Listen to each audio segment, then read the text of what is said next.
Right, weekly summary this week. I'll say why in a bit. Haven't filmed through the week this week. So just to quickly go through my fuel card prices and just want to mention one thing about it. So yeah, this is week commencing the 7th of December. My BWOC card, BWOC, both my fuel prices have gone up.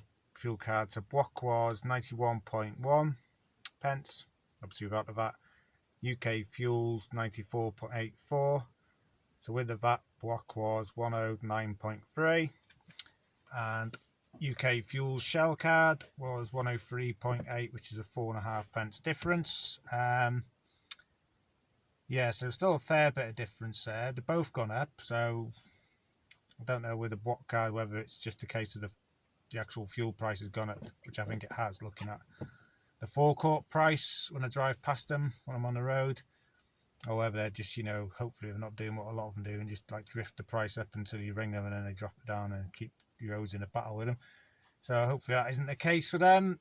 Hopefully it's just generally the fuel price. And I did speak to the UK fuel guy, I can't remember if it was this week or last week, and he did make the point to me they'll struggle to always meet BWOC's one because with the UK fuels Shell card, I can basically use any Shell, any Texaco, any Esso, any Gulf. It's not a case of some of them I can use and some of them I can't. It's a lot easier to use, I would say. And I know what I'm paying. I either pay whatever the price is for the week, or if the forecourt price is cheaper, then I'll pay that.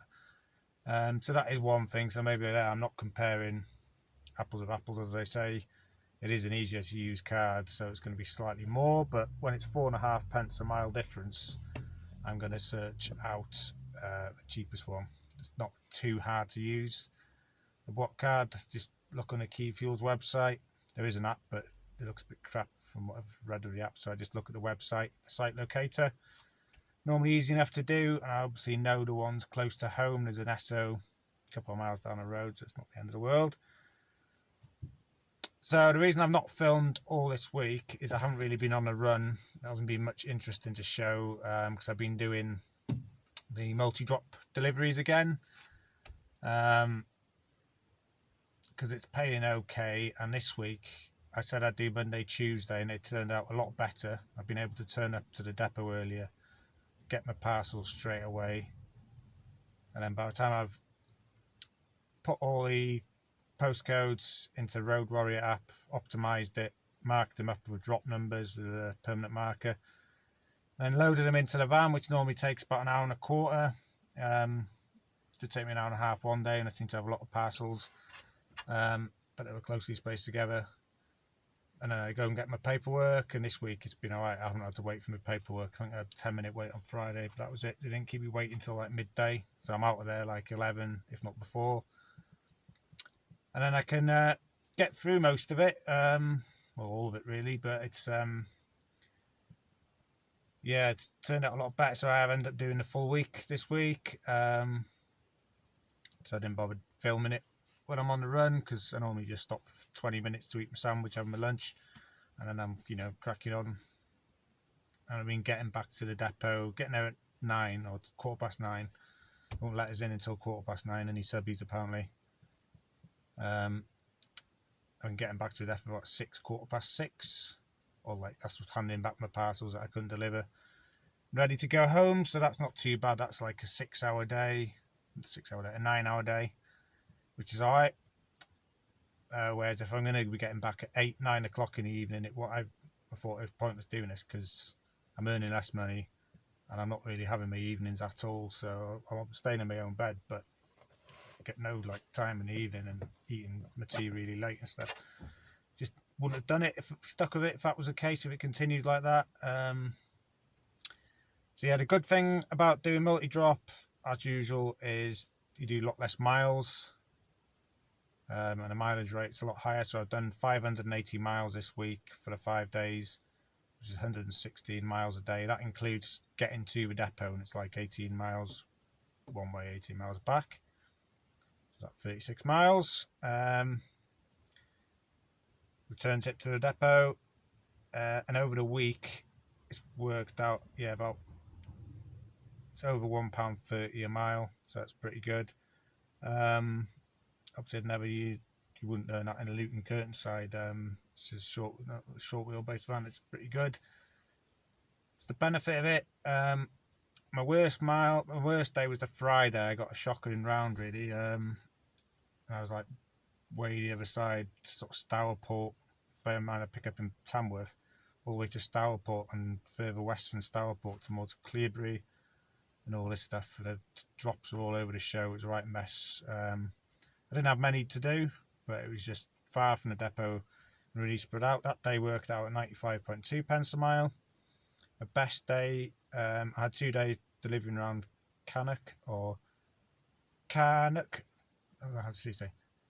Turn right onto Cannock Road. That's the Google lady. Makes me laugh every time she says it, but yeah, that turned out at like 186 a mile. My shortest day, including getting there miles, like I say, so that's pretty good. Hasn't been too stressful. I just plod on using the Road Warrior app to plan it, like I say, and then using a Delmate, which I've paid 40 quid for the year to use now. That's really good for finding, because obviously put the postcodes into Road Warrior, and that'll tell me what my next drop is and what the postcode is, and I look on the paperwork to find out what the actual address is. Is it like a number 2 Station Road, or is it Heathview Station Road? And then if it's a name, I almost always just bang it straight into Delmate, and that gives me the exact location of the house, so I'm not wasting time just driving up and down country lanes or whatever trying to find remote houses. To Delmate, DLM8. I really rate it. Definitely worth having if you're going to do multi-drop work, but I think it's good to have anyway for 40 quid a year, or £4 a month, so I just paid for the year. Yeah, so that's been my multi-drop week. I'm booked in Monday, Tuesday. I'm going to see how it goes again. I do want to go out on the run. I'm kind of missing it a bit. But then if I stick with the multi-drop work, there might be work between Christmas and New Year. And then there might be work in early January as well. So it's one of them, and it might be a case of best sticking with it, and then can earn okay money when it's typically a quiet time of year, maybe. But no guarantees. But self-employed, there's never any guarantees. It's kind of part of it. Yeah, so that is the multi-drops, your mileage figures, yeah, places, like I say, mostly around not too far from home, apart from on the Friday. Yeah, interesting thing, on the Friday, I turned up to some country houses, like down a gravel lane, and there's a few houses on the left. It's quite a wide gravel road. Van gets absolutely filthy doing this work. And there was a guy delivering for Amazon, and he'd got himself stuck. He'd gone to do a 3-point turn and just got the front wheels off the gravel onto a grass bank, a slight slope downhill into a wooden fence. And basically said as soon as he touched the grass, the van just went away from him. And he ended up maybe 2 meters, the front wheels 2 meters down this slight slope on the grass. Obviously couldn't reverse out. Front wheel drive. I think it was a Citroen Dispatch or whatever, the new one. And he'd been there a while because he jacked it up on a scissor lift,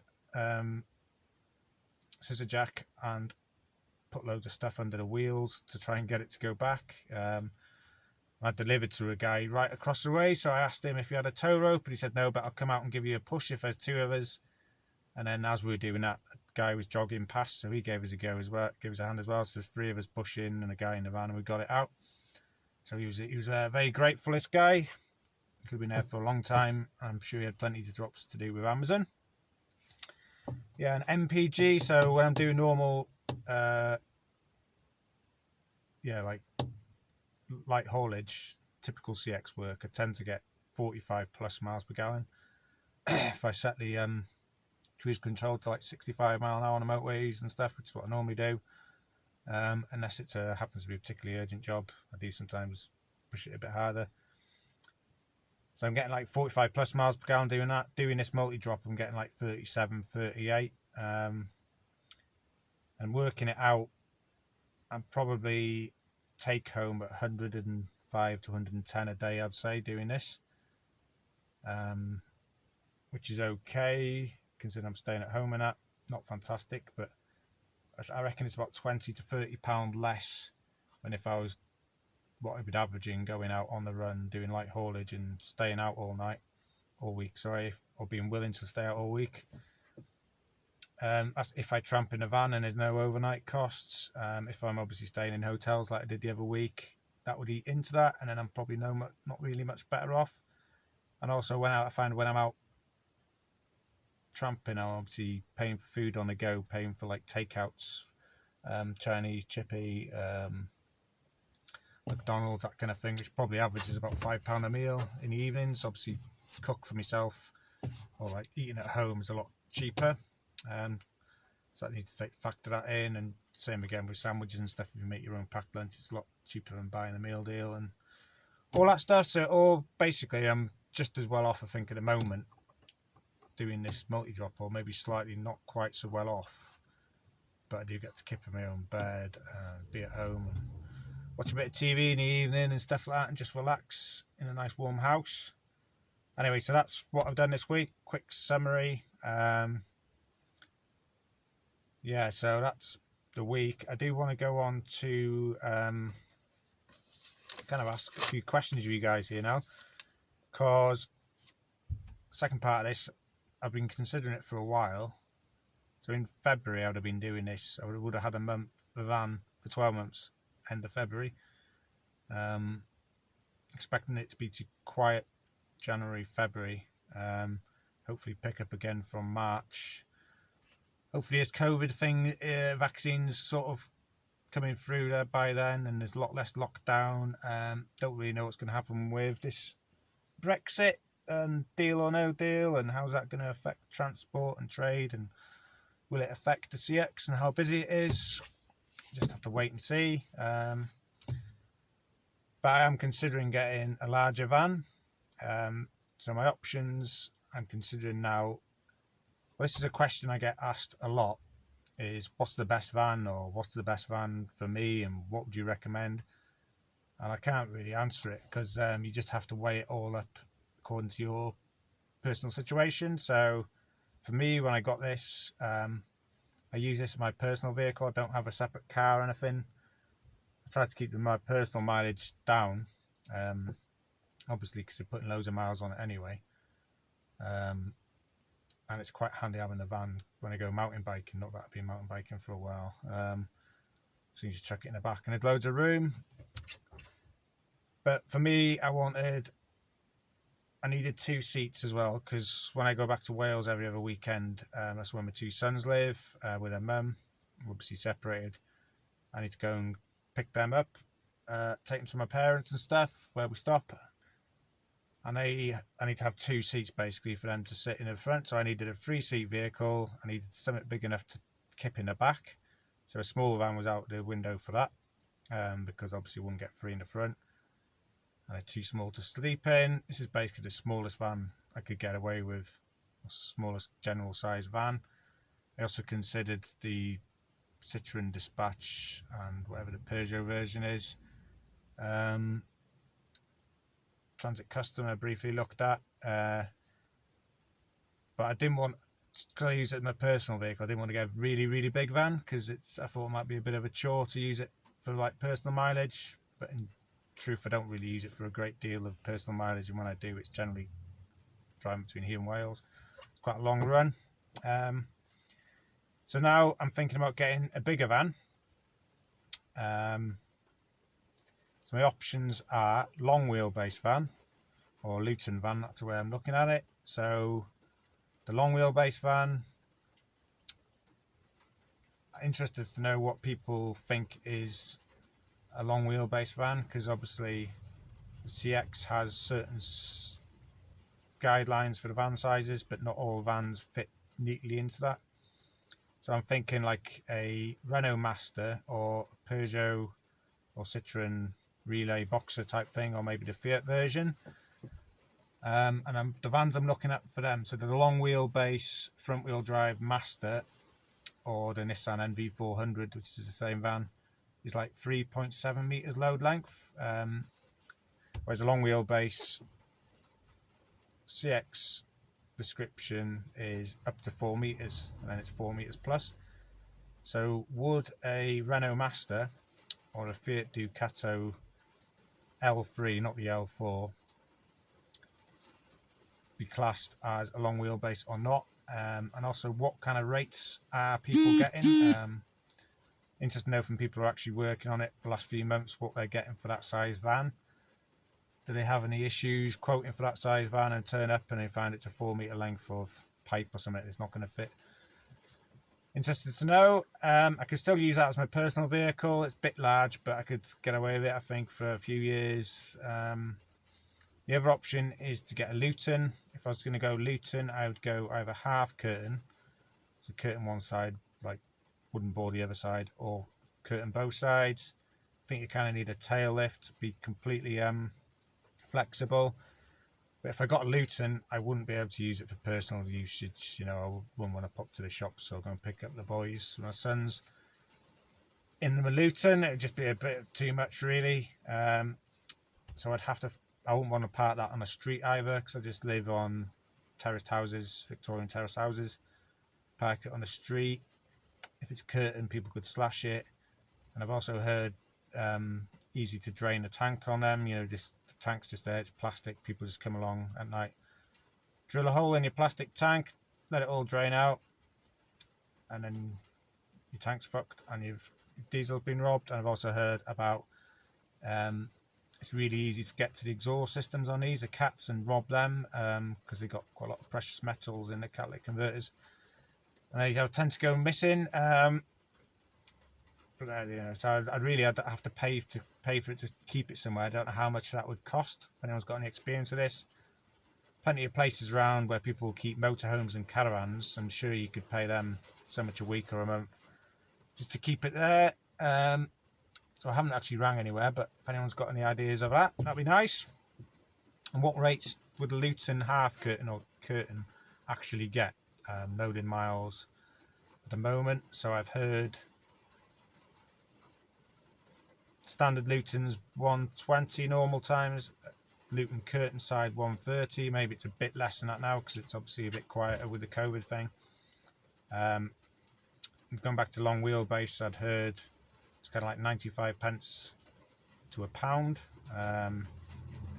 Just know what people are getting and in what size van exactly. And the last few weeks, because I've been considering this for a while, I've been doing a bit of market research, so I'm going to share with you on because I've obviously got the membership. If you're not subscribed to the CX, you can only look on their website, and it's got like a map, shows you where loads come from, and a list. You can't really get the figures from that. A lot of them are bundled together on a map view, and you can't see the specific details of jobs. So this is got some figures here. So I'll go through these with you. So this is a 30-mile search for my home in the West Midlands, and I've been looking how many jobs would come up that day. I've done it twice this week. Yeah, did it on the 9th and the 10th, so 2 consecutive days. And I've done it before, and the numbers are quite similar to this. So up until about 8 o'clock in the evening, 9 o'clock, not always exactly the same time I do it, but not many jobs come up that late in the evening anyway. So small van jobs, the average has been about 315 jobs a day, 30 miles of home. Midi van, it's next size up, you don't see many of these, 7 and 8, so very few of them.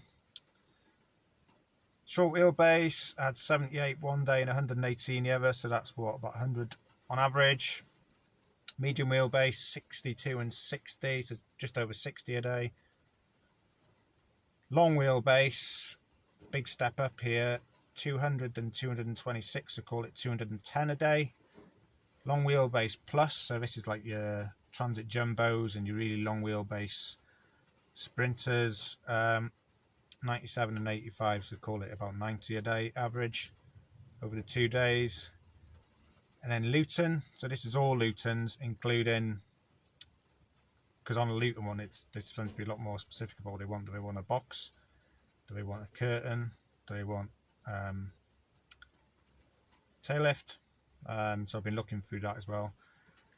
So yeah, that 144 and 143, so that's quite consistent. Mid 140s.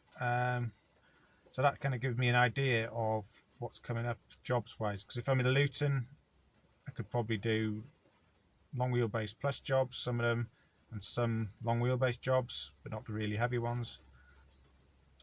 If I'm in a long wheelbase job, I'd probably be doing the long wheelbase jobs, obviously, and then the medium wheelbase jobs, and then maybe if it really worked out, fitted in well, I could price for short wheelbase jobs, price a bit high, say in a long wheelbase in the notes, and you might still get them. Because that's what I do now. I'm in a short wheelbase job, short wheelbase van, but when I quote and get a lot of small van jobs, but I always put in a note short wheelbase van, so they know, okay, he's priced high, but he's in a bigger van, his costs are higher, he's in the right place, he's got the right feedback. Yeah, that's okay, get the job.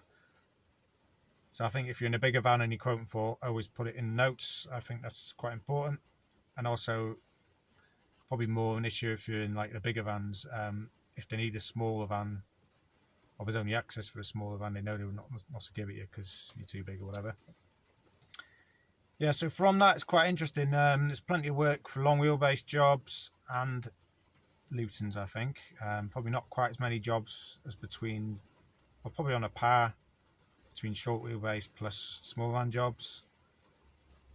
I can obviously do some medium wheelbase jobs in this, but it depends how much details I give in the description, which is normally just blank, isn't it? So yeah, interesting to know your thoughts on long wheelbase and Luton type, sort of size of van, anything important to look out for, what rates you're actually getting the last couple of weeks, availability of work. It's probably worth mentioning, but it's probably the same for all of these jobs. These are not necessarily this is how many jobs have come up, because you'll get some jobs that have posted like several times because they haven't had somebody quote for it, or they haven't had somebody quote at an acceptable level to them, and then they just keep posting it, so you might be one job posted 5 times, or it might be twice, or just the once. Yeah, so without really spending hours looking at it, I couldn't really decipher that. So yeah, not worth doing, but gives me an idea anyway. Pretty scruffy. I wasn't going to share this on the screen, but there you go, and have a look at that. Yeah, so that bit of a different week this week. Yeah, I'm gonna have to see how it goes with this multi drop this week. I might try and film a bit about the app I'm using, this Road Warrior and Dalmate, if I get a few minutes. I might go on a run anyway, Wednesday through till Friday. Just have to wait and see. So yeah, a bit of a long one of me just chatting in the van this week, but shorter than a full week in life vlog. So yeah, like I say, any comments as ever, please put them below. Thanks for watching.